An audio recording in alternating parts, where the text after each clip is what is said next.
А вы знаете, я позволю себе нахамить, условно, конечно, уважаемому профессору, извините, Игорь Владимирович, и предложить еще одну точку зрения на происхождение и назначение Мачу-Пикчу.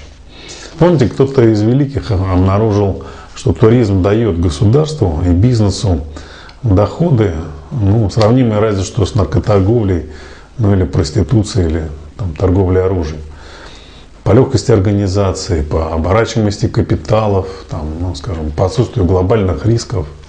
В этом ракурсе, кстати, что мы видим?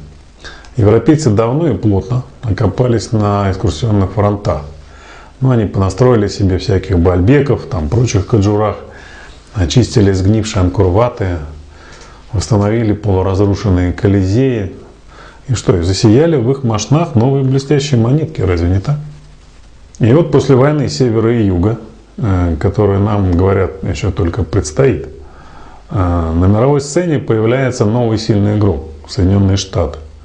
Дальше понятно, да? То есть сразу, конечно, они расчистили сгнившие поленки, Чечен-Ицу, добрались до Тикаля, до Куска. Давайте попробуем, Игорь Владимирович, смоделировать просто ситуацию на простом человеческом уровне, на простом языке.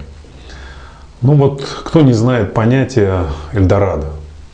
Каждый, наверное, мальчишка в детстве мечтал, если он настоящий мальчишка, будущий мужчина, оказаться в рядах наступающих отрядов Кортеса или на паруснике капитана Блада, стать крутым воином и завоевать легендарную страну Эльдорадо.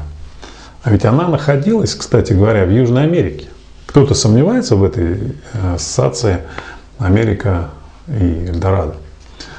Родилось это понятие, кстати, именно тогда, в XVI веке. И вот некто Писаро хитростью захватывает Перу и получает самый большой в истории человечества военный трофей в виде выкупа за главного инку.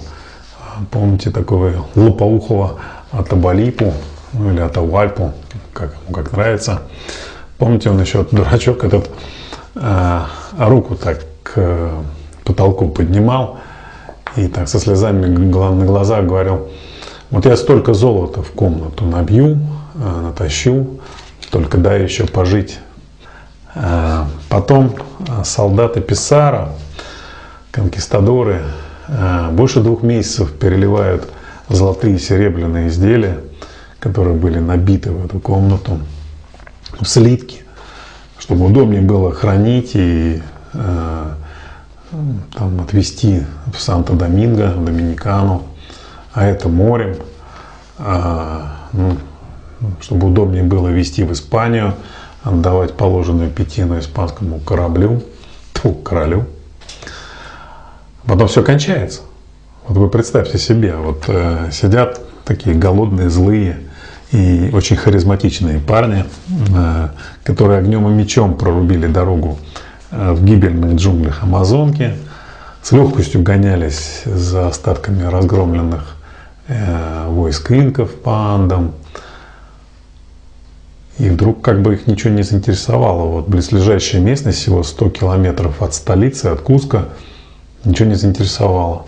Хотя фетиш Эльдорадо, между прочим, продолжал существовать, ведь это понятие магическим образом двигало их в эти джунгли. Именно за Эльдорадо, в Эльдорадо отправлялись они воевать. Это же явный диссонанс, просто ерунда. Плюс они как могут спать спокойно, если налоги королю, опять же, не платятся? Вопрос, они что, не могут сесть на арбу и поехать в Мачу-Пикчу? Значит, говорят, что современные историки, что по всем данным Мачу-Пикчу не был ими открыт и разграблен, хотя существовал и был невероятно богатым, красивым городом-храмом с кучей девочек внутри. Но чушь же. Открываем учебник истории и читаем про юношей в возрасте от 16 до 25 лет, которые несли службу в своеобразной телеграфной системе, были посыльными на дорогах. Пробегая этапы протяженностью около километра, они обеспечивали передачу сообщений на расстояние порядка 100 километров между столицей Куско и Мачу-Пикчу. Уходило на это не более 6 часов.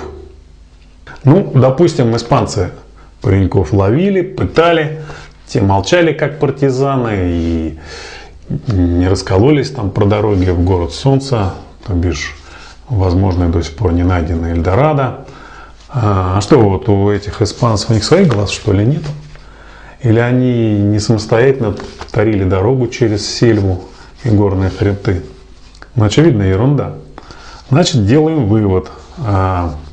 Либо испанцы взяли Мачу-Пикчу без боя, но почему-то упорно не захотели описывать это в хрониках, хотя в них вообще описано очень много. Мельчайшие события, даже не события вовсе, а так ерунда какая-то. Причем хронистов было, как ни странно, очень много в тех местах и в те времена.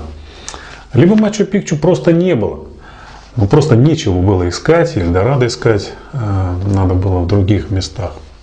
Идем дальше. Из общепринятой байки теперь известно, что примерно за 30 американских центов, не знаю, кстати, серебряные они были тогда или нет, дядя Хирам купил у местного индейского мальчишки согласие показать затерянный город инков. Подчеркиваю, что это было всего лишь 100 лет назад, а до этого вот такое вот огромное сооружение, огромный город скрывали джунгли примерно 400 лет. Так вот, Бенхем с компанией израильских студентов еще 30 лет расчищал местность вокруг и никого туда не пускал. Но это вот как сегодняшние Мирои, знаете, да, в Судане, к слову. И вдруг чудо. Археологическая экспедиция обнаружила дорогу инков, проложенную через долину к цитадели.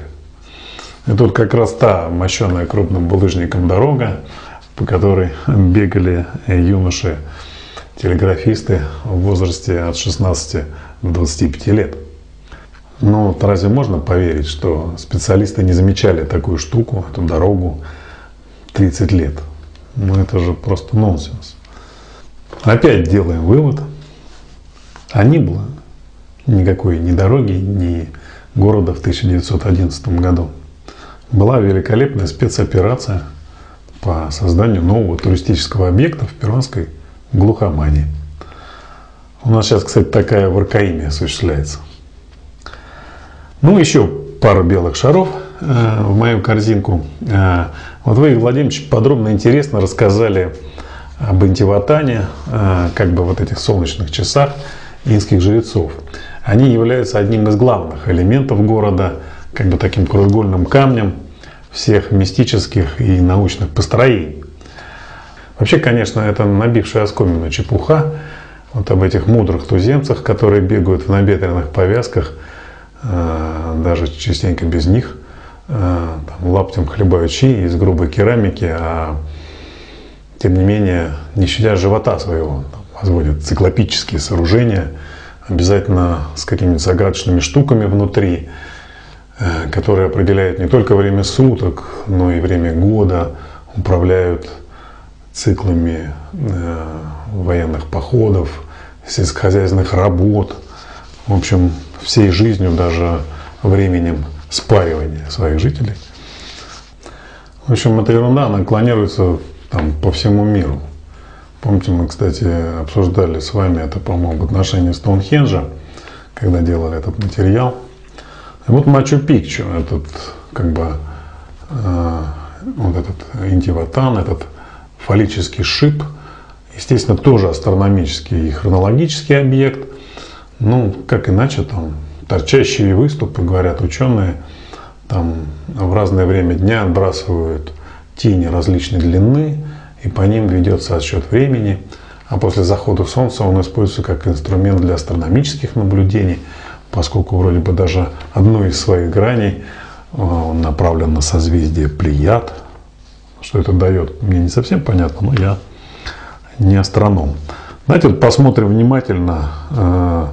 Полукруглая стена храма скрывает огромный гранитный постамент с множеством выбоин, там, похожий на алтарь, ну, наверняка служивший жертвенником. Да, кстати, вот полукруглая, единственная в Мачу-Пикчу постройка, как бы вписана в материнскую скалу и возведена вокруг вот этого вот Интиватана. Но прямо под скальным основанием этой башни в гроте расположено еще одно уникальное помещение. И внутри этого скального храма в самом центре расположен еще один фаллический шип. Понимаете? Какой идиот будет утверждать, что солнечные часы делаются в скальном гроте? Хотя американские спецы сейчас как бы так мягко отбояриваются, типа секрет часов до конца не разгадан. Но это ими не разгадан, а местные гиды так вполне безапелляционно и настойчиво они продвигают астрономическую мудрость своих предков. Мой вывод простой. У Хирама и компании как бы вот был общий план работ, там, без деталей, без прорисовки. Ну вот лепили, конечно, из бетона, естественно, вам респект, Игорь Владимирович. Просто вот все, что в голову придет, то и лепили, а там типа видно будет. Бог своих признает, как говорится. Ну и, наконец, самое удивительное, на мой взгляд. Город Солнца, как вы знаете, затерялся в жарких, таких влажных перуанских джунглях. Причем затерялся давно, где-то 500 лет назад. А по оценкам многих ученых и культурных деятелей, вовсе вообще там 1000 лет назад. Ну, допустим, 500. И вот пришел профессор Роберт Лэнгдон, Хирам Минхем, со своими студентами. Покопался так лет 30 и перед изумленной публикой предстал город-сказка. Такой амазонский Китишград. Правда, без золота. Но оно полилось рекой позже, там, в виде туристических потоков. И вот все ходят, языком цокают, мол, ух, как здорово все в этих древних было устроено, как вот ровненько, без сучка и задоринки. Все как-то иголки вот эти вот тыкают между камнями. Любимый аттракцион Мачу-Пикчу и местных гидов. А иголки никак не суются. Очень уж тщательная шлифовка гранитных мегалитов была. Сами понимаете, внеземные технологии. Вот недавно пресса разразилась истерическими воплями про то, что 8-му чуду света, как принято теперь называть Мачу-Пикчу, угрожает опасность. Частые ливневые дожди, раньше, понятно, их не было в сельве, вызывают эти дожди оползни, которые уже затронули народный квартал города, затронули площадь обелиска Солнца. Не меньшую опасность представляет из себя, казалось бы, безобидная трава кикуйо, которая пускает корни прямо в скалах, взобралась по склонам уже до самого города, разрушая вековые камни, из которых он сложен. Монументальные стены начали покрываться сетью трещин, вызывает тревогу состояние храма с алтарем, храма Солнца с полукруглой башней и храма 3 окон. Разрушения произошли из-за гигантских сдвигов. Появление в стене усыпальницы знатных инков, там одно из главных, кстати, сооружений комплекса, расщелина шириной в целый сантиметр, не на шутку встревожило смотрителей древнего города. Как выяснилось, виной тому массивная глыба, которая как-то по непонятной причине стала смещаться и давить на вот эту каменную кладку. Есть такой исследователь Аугусто Кальва. Он длительное время изучает состояние крепости. И он сообщил, что трещины на ее стенах и на зданиях храмового комплекса все время увеличиваются. В порядке экстренной меры он предложил в срочном порядке укрепить все это дело железобетоном, понятное дело, выделить деньги. Перуанские власти вообще призвали экспертов мирового сообщества изучить пути спасения Мачу-Пикчу, оказать Перу материальную помощь для этого дела. Иначе крепость превратится в груду развалин. Напоминаю, что как бы простоял 500 лет, открыли 100 лет назад. Но или я что-то не понимаю, или плохим каменщиком и строителем оказался Хирам Минхем, хоть и носил культовое для вольных каменщиков имя.